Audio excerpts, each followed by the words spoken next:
So you can see how the powerful nature of doing one more can compound over time. And if you keep doing that,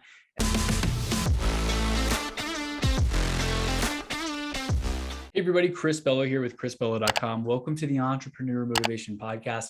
This episode, we're talking about do a little bit more. Ed Mylett actually talks about this, and I believe he has a book coming out about this as well called The Power of One More. I think that's the book title. And Ed Mylett and Andy Frisella, they've been on my mind a lot lately because I've been listening to them, not only their podcasts, but obviously I'm in the RTA calls that they host. And Ed always talks about, make one more call, do one more rep, take one more meeting, go to one more event, record one more video. The power of one more is extremely powerful. There's a YouTube clip of him, saying, you might outwork me for 30 days or 60 days or 90 days, but you ain't going to beat me over a year. You can't outwork me over 2 years. You aren't going to outwork me over 3 years. I'm going to get you eventually. I'm a dripping damn faucet. I just keep coming at you. Super powerful. If you're watching on YouTube, I'll see if I can flash that clip up in here. If you're listening to the podcast, then obviously, it's worth checking out. But everything compounds. I'm reading Atomic Habits for the second time. I've listened to it on Audible once, and there's a graph there where he talks about getting 1% better every single day. And apparently, if you get 1% better every day, that ends up being about 37 times better throughout the course of a year. And it talks about how you get those results. It looks like a slow curve, right? Like you're not really seeing momentum, you're not seeing momentum. And then boom, it starts to take off and you see that hockey stick growth that people talk about.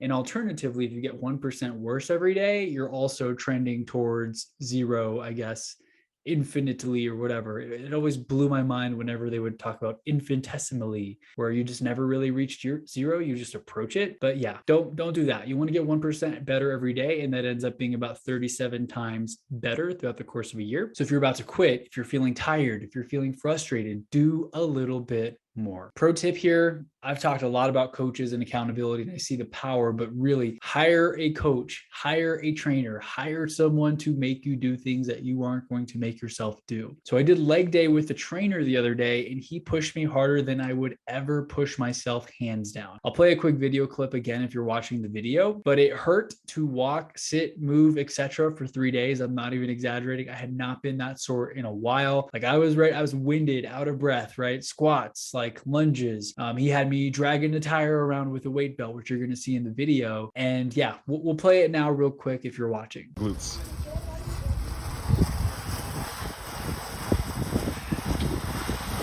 Yep, sit down low in the imaginary chair. Sternum stays up real high.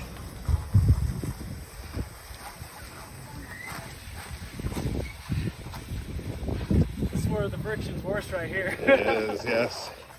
The lay of the concrete changes a little bit. It's like elevation.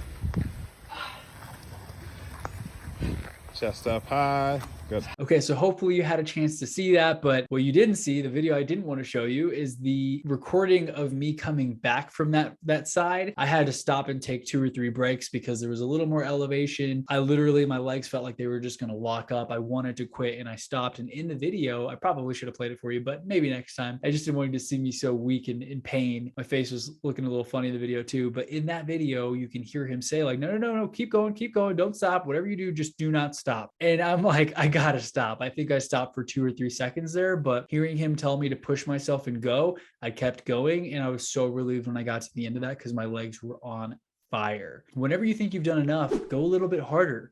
We like to be comfortable, but growth tends to happen most when we get the most uncomfortable. And if you can afford to have a trainer or a business coach, they will help hold you accountable and get you to that next level. And I realized with sessions with my life coach working through this, I realized my biggest challenge was accountability. I can say that I want to do something, I can write it on my whiteboard, but if no one's here to make me do it, I kind of let myself off the hook sometimes, and maybe I don't push as hard as I should, versus if I have the trainer telling me, whatever you do, don't stop, keep going, you're almost there, 10 more feet, I went a lot further, and you will go a lot further as well. Unless you're David Goggins, that was what I put in my post. Like, unless you're David Goggins, you're probably not going to torture yourself like this. Or the Iron Cowboy dude who ran like 100 triathlons in a row or something crazy like that. Look him up if you haven't already. Toenails falling off and he's running on broken bones and stuff. Like David Goggins and the Iron Cowboy, they are on another level. If you're not them, chances are you are probably going to need a little more push, maybe someone holding you accountable. So just think about this example. Say you're on a diet, you're trying to get fit. There's a donut staring you in the face on your counter. No one else is home. Nobody knows if you eat it except for you.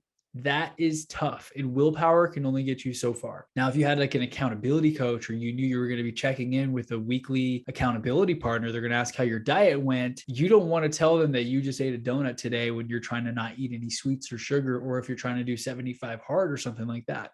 So that person can give you accountability. They can tell you, hey, all right, I know you said you're tempted by that donut. I want you to put that in a little plastic bag, take it to the light next to you, and go like give it to a homeless person. Just get rid of it. Sometimes you can throw it away if you want. I sometimes feel bad throwing away food because I don't want food to go to waste. There's hungry people out there. So whatever you need to do, throw it away, donate it, or give it to a homeless person at the light. And then the accountability partner can say, hey, send me a picture when you give it away or donate it or trash it to show me that you did that. Because hopefully if you throw a donut in the dumpster and you take a picture of it, you're not going to go dig that out, right? Like it's done, it's there. So that's how accountability partners can be very helpful when you don't have the motivation to push yourself. And so that's the point of this whole episode. Just reminder to do a little bit more, push yourself as much as possible. And as soon as you're ready to quit, do one more. Get an accountability partner, a mentor, a coach of some sort. And if possible, if you can pay someone to hold you accountable in certain areas, you're going to feel like you're wasting money. If you're not following through on the things that you say you're going to do, you're going to be like, dude, I'm paying $200 or $300 per hour per session with this person.